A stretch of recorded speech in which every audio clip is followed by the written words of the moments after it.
tell people, I think this college schedule is harder than the NFL schedule for sure. 'Cause you're going to school, and you're expected to do football is another class basically.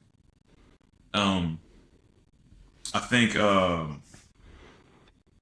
really think that like being in college and being at Michigan, it really does. I mean, or any school really, but it takes a big I don't know what word I'm trying to say, but it takes a big requirement. It takes a big requirement from you to just be able to just even just be on a team or just perform. Because I'm waking up at it depends what time of the year it is, but if we're in the winter, waking up at 5 in the morning. You're 5 in the morning. Every other student is asleep though. Everybody else is asleep. Waking up at 5 in the morning.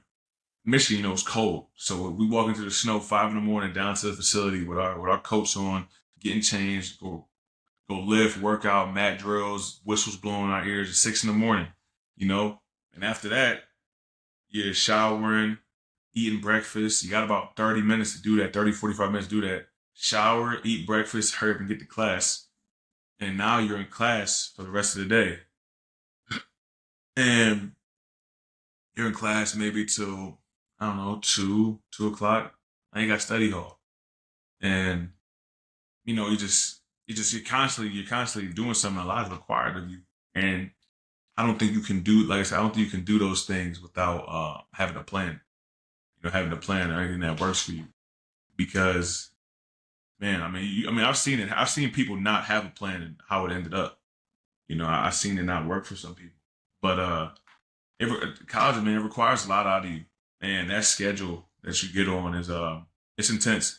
I don't think everybody can do it, and people don't realize how serious it is until they have to do it. Do you wish sometimes? And the reason I ask is because Sean Clifford brought up this point where, he would get death threats at Penn State after a bad game.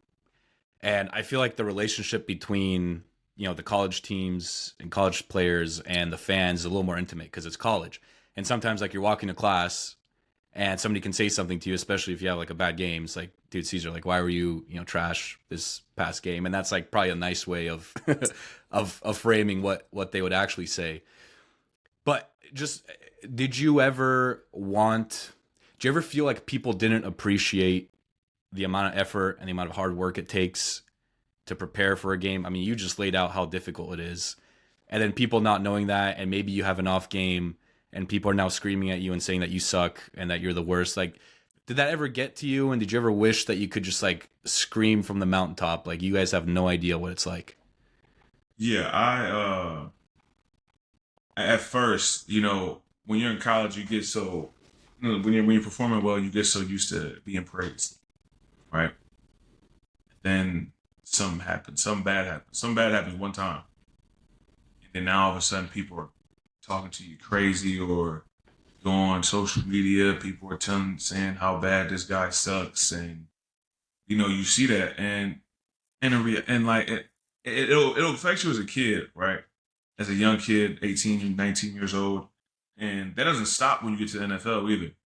Quite frankly, I think in the NFL it gets worse. I think it gets worse in the NFL, but I think the big thing is to understand that fans are passionate about the game, right? But not all fans are going to be, you know, they're not. Then all and like fans will tell you this. All if not every fan is a good fan. When I say that, I don't think a good fan is somebody that's DMing you or messaging you saying they hope you die or they hope you get cut or they hope. I don't think that's a good fan. I think that's a good person. You know what I'm saying? I think a lot of time what gets lost in the whole, people watching us play ball. I think a lot of time the things that get lost is people think like this is Madden or something. Like I'm not real. You know what I'm saying? People think like, oh, this is not a real. Like they don't. In that moment, they're like, yo, you're really talking to a real human being who lives a life like you, who has feelings like you. You know what I'm saying? Has emotion. You never know. Just because you see us on TV playing ball, you think, oh, we make money, or you never really know what a player's going through. You know what I'm saying? Because you can have like when I remember my first 2 years in the NFL, I had some rough seasons, and they made sure I knew that I wasn't playing well, and me telling myself that I gotta play better, and you got other people the way talking to you crazy, and it kind of just feels like it's you against everybody else. It's like, damn, it's me against everybody. Like, I got to prove everybody wrong. You cheat, I got to prove everybody wrong, you know? And the way I got out of that, like the way I just blocked all that out was, number one, I don't got Twitter. That was step one. Step one, I don't really use Twitter. Twitter's a crazy place. That was step one. But step two, man, I was like, yo, I'm not. I don't play this. I never played this game to prove everybody wrong. But one thing I'm gonna do, I'm gonna prove myself right. And what was I trying to prove? That I belong here. That I am who I say I am. I am who I believe I could be. And that goes back to my point about talking positive.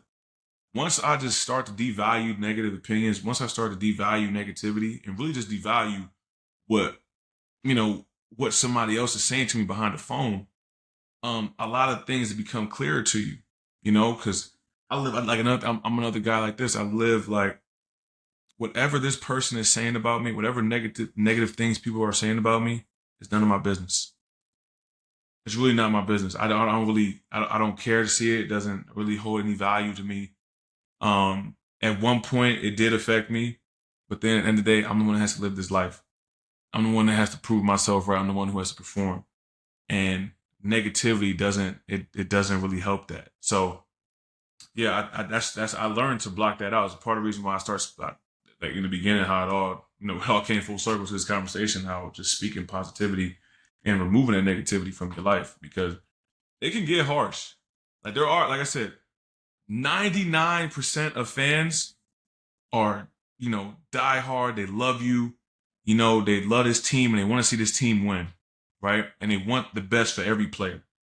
You got that 1%, maybe that 0.05. That's what you can see so many hateful things and you'll think everyone feels like that. There was times when I was a rookie or like my second year, I would go out to a restaurant, man, these people probably hate me.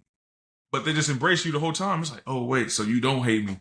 It's just a few knuckleheads on Twitter, a few knuckleheads on Instagram, you know what I'm saying, that were saying these things about me. But you just learn to block that out, man. You learn to block it out, because I've learned that it comes with this business. It comes with this game. It comes with being a professional athlete. It came with being a college athlete. And everything's not always going to be perfect. But you can't look for validation in those people that aren't going to give you positive, validation. You can't look for validation anywhere else within yourself and within your peers, the guys that you go to battle with every day. So that's where I find my just my comfort at, and just who I want to talk to and who I want to hear good things from. Those guys I'm going to work with every day, and I go out there with every Sunday, you know what I'm saying, to go try to win football games. So those are the things I value: my coaches, my family, my teammates, and like I said, the guys that you go out there and play ball with. And obviously you want to make everybody happy, but you can't make everybody happy all the time.